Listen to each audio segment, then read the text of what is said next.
अगर हम सिर्फ क्वांटिफाई करना चाहें, हम गिनना चाहें कि नेहरू ने असल में इस मुल्क को क्या दिया है, पहली चीज़ तो आप ये देखेंगे कि सिंचाई का रकबा जवाहरलाल नेहरू ने सर 1955 तक ही, 1947 में प्रधानमंत्री बनते हैं, 1955 12 साल में इतना नया सिंचाई का रकबा भारत में जोड़ दिया था।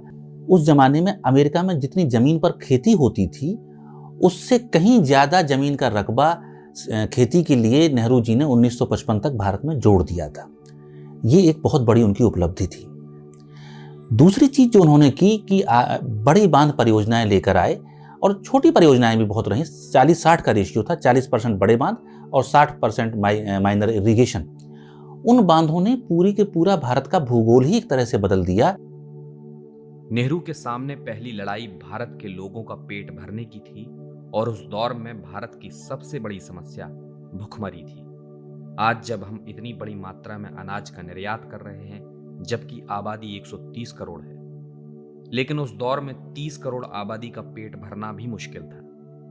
नेहरू तब देश की भूख मिटाने के लिए लड़ रहे थे क्योंकि सोने की चिड़िया के पास अनाज का दाना नहीं था। भारत के विभाजन के साथ ही जो देश के सबसे ज़्यादा गेहूं उत्पादन करने वाले और धान उत्पादन करने वाले इलाके थे, चाहे वो बंगाल में रहे हों और चाहे यहाँ पंजाब में रहे हों, वो पाकिस्तान में चले गए। एक भूख से परेशान देश जहाँ लोगों को 2 वक्त की रोटी नहीं मिल पा रही है, वहाँ पे आके आपका अन्न पैदा करने वाले इलाके भी चले जाते हैं। तब जवाहरलाल नेहरू इस मुल्क का प्रधानमंत्री बनता है।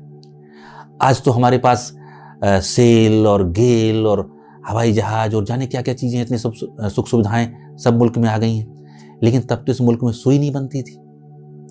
आज हम लौह अयस्कों का निर्यात करते हैं। तो उन चीज़ों को समझना पड़ेगा कि आपके देश में कितने स्कूल थे, कितने कॉलेज थे, कितने दवाखाने थे, सड़कों की स्थिति कितनी थी, कितने रकबे में आपके यहाँ हल